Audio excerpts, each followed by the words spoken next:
हो र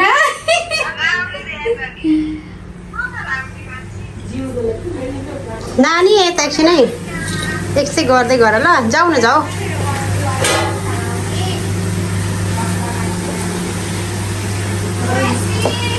के पाक्दैछ माछा यहाँ चाहिँ माछा पाक्दैछ यहाँ चाहिँ अलरेडी मासु फेरि कुक चाहिँ म हो नि सेफ चाहिँ यता कुखुराको सेफ यता अन्त चाहिँ बिहान 6 बजेदेखि उठेर पकाएको अहिले 12-1 बजीसम्म पकाइरहेको छु यहाँ अन्डा देखाउँदै थिएछ अनि अचारहरू चाहिँ हामीले फ्रिजमा राखेको छ होइन यहाँ अचारहरू चाहिँ यहाँ भित्र छ गाइज होइन हामी चाहिँ एकदमै व्यस्त छौँ पकाउन यो चाहिँ अलि इज कुकिङ हो के कहाँ झऱ्यो हो यो फेरि बहिनी त नआउँदैछ सो गाइज फाइनली हामी चाहिँ अब टिकाको लागि तयारी गर्दैछौँ यहाँ मेरो बहिनीहरू रेडी हुँदैछ यता मायालु चाहिँ ड्युटी जान लागि छिन्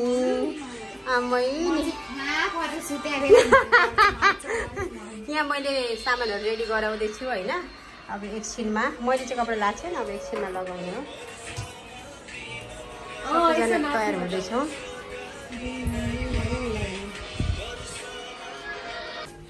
अनि खानाहरू हाम्रो अलरेडी रेडी छ यति धेरै थोक पाकेको छ होइन यहाँ सबै भरेर राखेको छ अरू बाहिर छ अब पछि खानाको फोटोमा देखाउँछु हामी चाहिँ रेडी भएको अवस्था होइन अब दसैँ मनाउनलाई रेडी ल यहाँ मेरो बहिनीहरू रेडी भइरहेछ होइन टिका लगाउन लाइन बस्यो हो ल यहाँ एउटा जेठी माइली कान्छी 3 जना लाइनमा बसिरहेछ यहाँ चाहिँ हामी चाहिँ अब दसैँको टिका लगाउने 5 रुपियाँ अब नाना चाहिँ रेडी भएर यहाँ टिका लाउन आउँदै हुनुहुन्छ हामीलाई हामी 3 जना चाहिँ यहाँ वेट गरिरहेको छौँ यहाँ पैसाहरू छ हामी चाहिँ पुरा अब अलरेडी रेडी भएको अवस्था गाइज होइन अब चाहिँ टिका लगाउँछौँ नि त हामी चाहिँ होइन दुईजना लाइनमा हो होइन म मात्रै एक मात्रै एकजना मात्रै टिका लगाउन गइरहेको छौँ गाइज होइन बहिनीहरूलाई चाहिँ के अरे आशीर्वाद यो चाहिँ अब यो चाहिँ अडिन्छ कि अडिँदैन नानी थोरै थोरै लाम ल धेरै धेरै लाउँदैन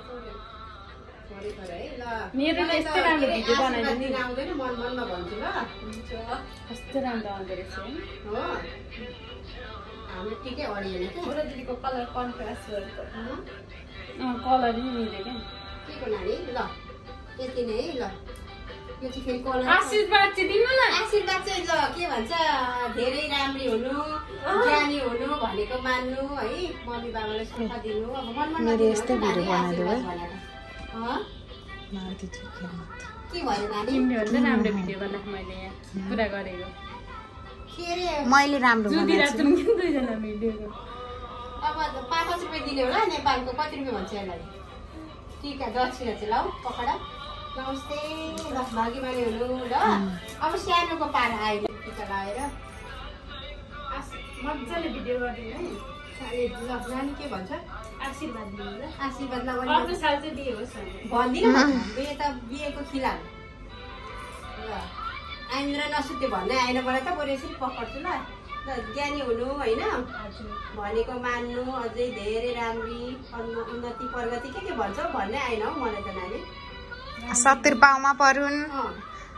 के हो यो अहिले पछि आफै गल है टिका चाहिँ यहाँ तर धेरै भन्छ रे मेरो भिडियो चाहिँ राम्रो आउँछ मेरो नि यस्तै बनाऊ है बनाइदिनु है मेरो लास्टमा मात्रै राम्रो निकाल्दिनु हो नि अहिले फेरि नमस्कार गर नमस्ते ल भाग्यमानी हुनु है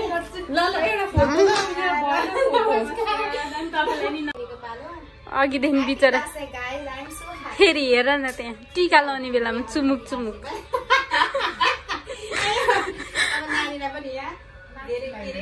ओइ निधार चाहिँ ठुलो रहेछ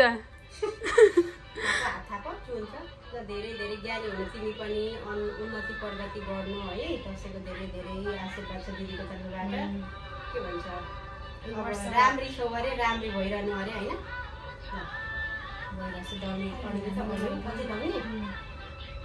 त्यसरी के आफूले लाउँछु भनेर पाइन्छ र भने के चामल सबै लिएर जाने हो र ए नाना लगाइदिनु नि सबै नि होइन हामीले आज सानो सानो अक्षता राख्नुपर्छ ठुलो भयो तर ठिक छ राम्रो छ अब नानालाई चाहिँ हामी 3 जनाले लगाइदिनु पर्छ होइन सानोले लाउनु हुँदैन नानी हो त्यो भन्छ है धेरै धेरै आशीर्वाद ल उठ ल धन्कीमानी हुनु ल नमस्कार गाइज होइन हामी चाहिँ अब नमस्ते पढ्दैछु दसैँ यस्तै हो मलाई चाहिँ आफै लाउँछु नाना आफैले लाउँछु नानी गाइज अब हाम्रो चाहिँ खानपिनको व्यवस्था हुन्छ होइन मेरो बहिनीहरू चाहिँ पुरा झाडु लगाइरहेछ यता अर्को नानी राम्री होइन अनि यता अर्की दुईटा राम्री अब हामी चाहिँ खाना खान्छौँ के छ त 2 शब्द भनिदेऊ त दसैँको बारेमा भोकले म दिदीको घरमा आयो रमाइलो भयो खुसी लाग्यो अब नेक्स्ट टाइम मम्मी ड्याडी भने नि दिदी नै हो अहिलेको लागि त्यही त परदेशको ठाउँमा दिदीले टीका लगाइदिनु भयो धेरै खुसी छौँ हामी एकदम खुसी छौँ मेरो बहिनीहरू आइदियो होइन अनि यहाँ चाहिँ म छु अब तिमीले पुरा ल तिमी के भन्छौ यो चाहिँ मेरो बहिनी हो नि त जतिखेर बिहान बेलुकै भेट हुन्छ नि कति सोधौँ भनेर अब त्यही हो होइन टीका लगाइयो पैसा थापियो खुसी लागिरह त्यस्तै टीका गाइस नेपालको 1000 रुपियाँ दिएको छु है मैले त्यहाँभन्दा चाहिँ दिन सकिँदैन यहाँ अब यस्तै टीका लाएर पैसा दिने मान्छे 2-4 जना अलि धेरै पाएको हुन्थ्यो आशीर्वाद छैन पैसा है ए भगवान् म कहाँ जाऊँ होला धन्यवाद ल गाइज अब चाहिँ खानाहरू रेडी हुँदैछ मेरो नानीहरूले ल्याउँदैछ ल आऊ चिकन बोकेर कराई नै बोकेर हिँडेर ल आऊ ल अब चाहिँ खाना खाने व्यवस्था गर्नु पर्यो हामीले चाहिँ है मेरो बहिनीहरू अम्मै नि ल ल ल ल अब चाहिँ हामी खाना खान्छौँ ओके गाइज फाइनली हामी टीका लगाइसकेर अब दसैँको खानु बसेको अवस्था ओके अनि एकदमै धेरै मिठो मिठो पाकेको छ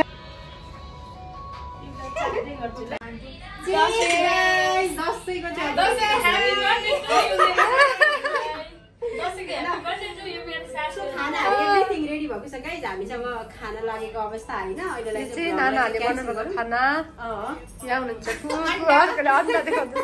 हाम्रो आजको स्पेशल अन्डा अनि यहाँ चिकन छ देखाइदेऊ चिकन दाल अचार अब हामी नेपालीलाई त राइसै चाहिन्छ नि त त्यही भएर हामीले चाहिँ राइसै बनाएको छ अब गाइज यहाँ चाहिँ फेरि सेल्फ सर्भिस हो हामी चाहिँ बनाएर दिने चलन छैन आफै हाल्दै खाने हुन्छ मासु हाल्यो म हालौँ त हर्दी खान्छु हेलो गाइज आज चाहिँ हामी बिजुको दादालाई भेट्न जाँदैछौँ अनि हामी यहाँ ट्राफिकमा फसिरहेछौँ हाम्रो लाइट स्टिल ओपन भएको छैन सरप्राइज दिनको लागि जाँदैछौँ आज विशेष दसैँको दिन पनि हो अनि हेलो गाइज फाइनली हामी चाहिँ दाई भएको ठाउँमा आइसक्यौँ होइन अनि नाना चाहिँ पुरा दाईलाई वेट गर्दै हुनुहुन्छ एक्साइटेड भइरहेछौँ हामी होइन राति हुँदै अब लोकेसन लगाएर हामी चाहिँ 3 जना सो यो पनि अब अगाडिको ब्लकमै गएर जोडिन्छ गाइज केही हुन्न आएन्द्र नसुते हुनु है अब अन्त के भन्नु र विदेशको ठाउँमा यो कहिले नगरेको भयो ल केही छैन पर्दैन कस्तो खुसी लाग्यो भाइ मलाई त नमस्ते दादा ल नमस्ते मेरो दाइलाई ल ल भयो भयो नन्यौरिनु ल आशीर्वाद ल यति नै हो नानीहरू पनि लाउने कि लगाउन दाइको हातको ल आऊ म हामी सरप्राइज भनेर दुईचोटि लगाउनु पर्छ मलाई पनि थाहा छैन हो घरमा उयो आमाले लगाउने बानी नानी है ज्ञानी हुनु है अब विदेश अलि अगाडि गर नानी सर्टमा ल गाइज हामी चाहिँ सबै झरे त सबै दुःख भरै आएको हो ल आशीर्वाद दाइको हातबाट हामीले चाहिँ टीका लगाउँदैछौँ गाइज होइन बेलुका भए पनि दिनभरि त अब फुर्सदै थिएन खै खुट्टा छुनुपर्छ चेली नमस्कार गर ल अर्को पालो भन्दा भन्दा होला चाहिँ अहिले बङ्गाली हेरिरह्यो होला जमरै थिएन अनि लिएर आएको यहाँ देख्छ बाहिर ल त्यो दाजुहरू बाहिर सबै क्यामेरा त यहाँ त कम्ता मात्रै छैन माटो मुनि पनि घुसारेर आएछ कता कता लुकाएर तर ठिकै चोरहरू को आउँछ अनि आउँछ नि ल अर्को नानीको पालो छ है नानी टिका लगाएर नानुहरू अब पछि आएर उयो घरतिर पनि आउनुपर्छ है यो सम्बन्ध चाहिँ यतिकै टिका लगाइदियो ल धन्यवाद। अब हजुर आफै लाउनु न हजुर ल। म लगाउँदिनँ नानी। ल नानी अब 3 जना उभिएको फोटोहरू खिच अहिले तर हाफ खिच ल उयो नगर नानी। जब चाहिँ हामी दाजुलाई भेटेर फर्किँदैको अवस्था यतातिर गइरहेछौँ। यो मास्ताले किन छिर्ने मैले टपिँदै दिएछु मुला ड्राइभर अन्त अनि सो गाइज हामी चाहिँ दादालाई भेटेर अलरेडी घर जाँदै गरेको अवस्था होइन एकदम रमाइलो भइरहेछ होइन नानी। अनि हामी चाहिँ दादालाई भेटेर तिमीले पादेको